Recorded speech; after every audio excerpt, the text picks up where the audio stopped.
purchased a bag of ginger at the Asian grocer. I'm beginning to run low on my ginger squares. Now, what I do is I blend these up, I freeze them, and then I just take these pieces out as and when I need them. So I'm going to blend all this ginger that I've just washed, and I'll bring you along. I'll show you how I separate it up, freeze it, the whole process. Breaking it into pieces, chop your ginger in the food processor. So I've processed the ginger, it's all chopped up, and I'm now placing it onto a cookie sheet or a baking tray that is lined with parchment paper. I only have 2 trays available today, so I have to make sure I get everything I have on those 2 trays.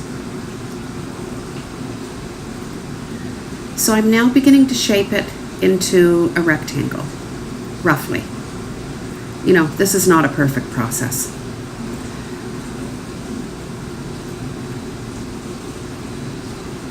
There we go. I'm getting another wooden spatula-like tool to begin to divide it.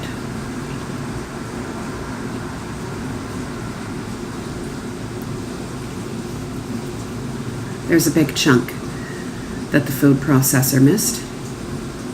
I accidentally deleted that video, thinking it was another video, so anyway.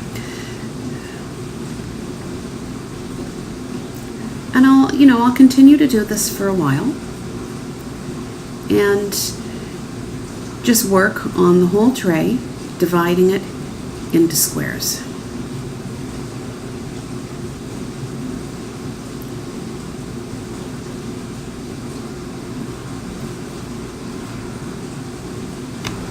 In the past, I've used a variety of sized ice cube trays for this process, and I found it time consuming, frankly.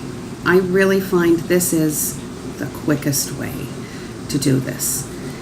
Now, I will be working on 2 trays, and these will be a variety of sizes. Some will be smaller, some will be larger. You know, it's depending on what I'm using it for. So, this process really works for me. It just makes it very convenient when the ginger is in the freezer waiting.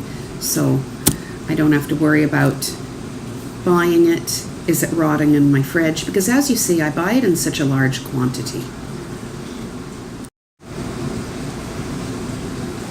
I'm now taking a little butter knife to get some of the ginger crumbs that are between the rows of ginger pieces. I'm just moving them to the main piles so I don't waste. There will always be ginger crumbs, and in the end I'll just drop them in the bag. They will get used. There's no doubt about that. I use everything on the tray. I'm finishing up this tray, and I'm now going to pop it in the freezer and work on my other tray. Here is my other tray. It's gone into the freezer as well. Okay, so I left my ginger in the freezer overnight, and I'm now going to package it. It's something you want to do rather quickly because you don't want it to begin to melt. I mean, this is going to melt so quickly. There. In all, I got 2 trays worth, and the other tray is in the freezer. I'm not going to bring both trays out at once because one will inevitably melt. I'm going to get this done and into the freezer quickly. Now, I'm wondering, if I used a dehydrator tray mesh, that might be easier to curl up and slide into the bag. I might try that next time. I am using my dehydrator at the moment, but I'm not using all of the trays, so I'm going to give that a try. Okay.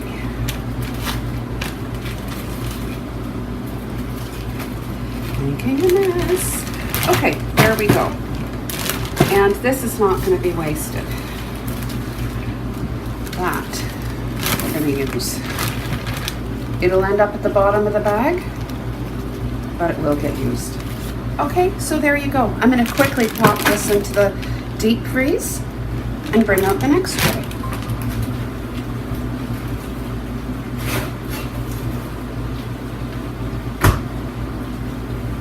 Here we go. So I'm going to do the same with this tray. And I use this ginger in smoothies and cooking, and it's now ready when I need it. I don't have to worry about chopping it. It's done. So give this a try. It really works for me.